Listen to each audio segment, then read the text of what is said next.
Lilburn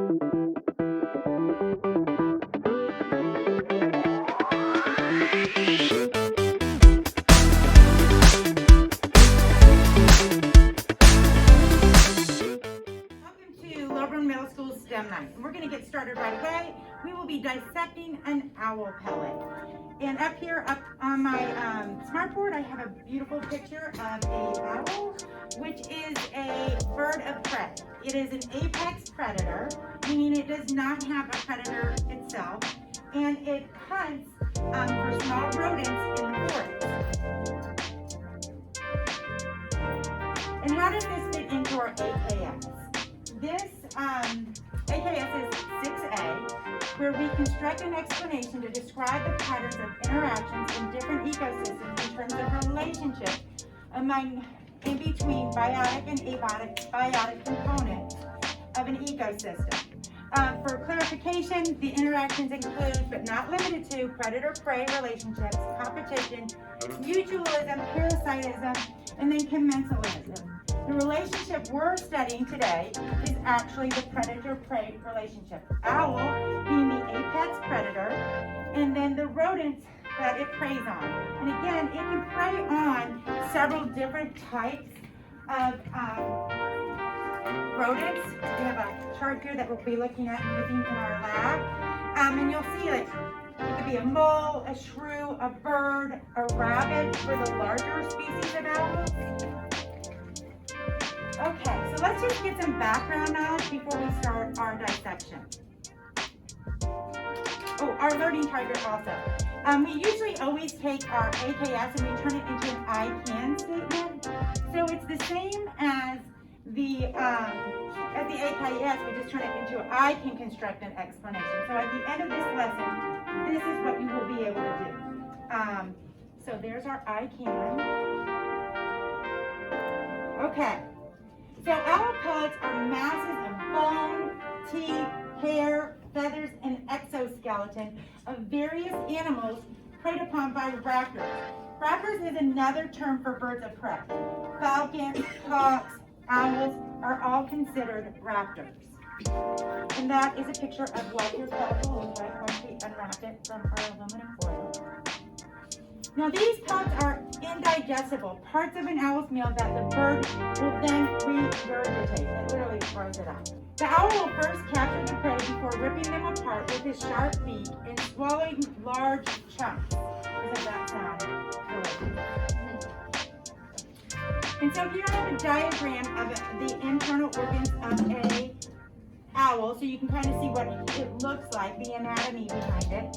These chunks make their way into the esophagus, into the proventriculus, which secretes juices into the food.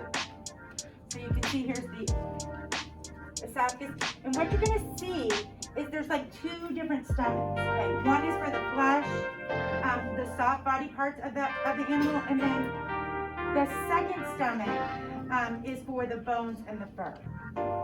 This mass then moves to the gizzards, which separates what the owl can digest from what it cannot. Now the digestible portion continues on through the digestive tract, and we learned about the digestive system, right, this year. And so it will be absorbed throughout the body, the nutrition.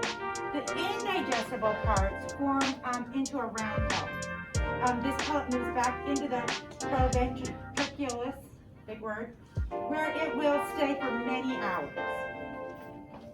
There's a beautiful picture of an owl eating its prey, or mouse. Before the owl can eat again, he must regurgitate the pellet. So it must come out before he has his next meal. The owl appears to be in great pain and seems like he cannot breathe during this process. But once the pellet is out, he's okay. And so I have a short video.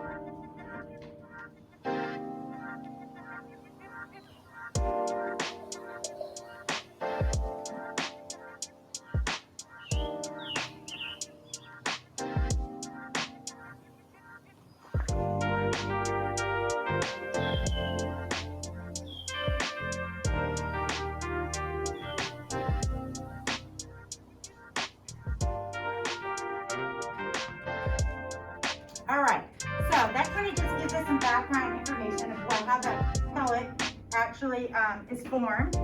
Okay, and our pellets that we have are sanitized. So you're good here. Okay, tools that you'll be using are some forceps, a probe, and then another probe, a little bit different. This one's a little bit sharper, a little bit more fine. That can help you get some of the fur off of the bones. Guys, so first thing you want to do is somebody grab your Alpha and unwrap it from the aluminum foil. Okay.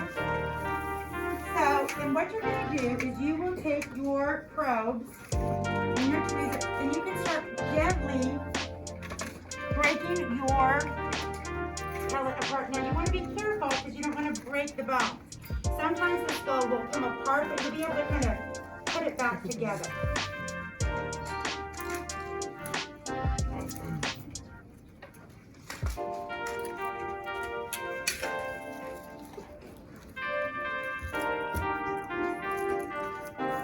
And each one of you in your group, you might want to just take like a part of the pellet, and you can both kind of like split apart what's there. Like one can take one half of the pellet, just kind of pull it apart, and then you guys can work on just different separate parts of the pellet.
After dissection, there's still a couple more bones in there, but using the bones we can identify the type of animal it is by looking at the skeleton of the owl.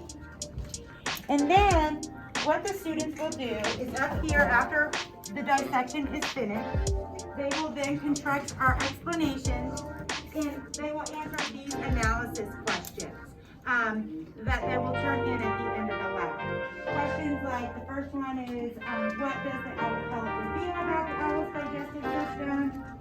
2, owl pellets not only can give us information about the diet of an owl pellets also provide a habitat for other animals. In fact, an owl pellet is a little ecosystem all on its own. What kind of animals are found in the owl pellet's ecosystem? So we can actually then also learn what type of animals, share its habitat with the owls. And then there's three other questions. So once a lab is completed, we do analyze what we've seen and we answer our conclusion questions. So thank you so much for joining us for our STEM night here at Lilburn Middle School. I hope you enjoyed it and hope to see you here at Lilburn soon.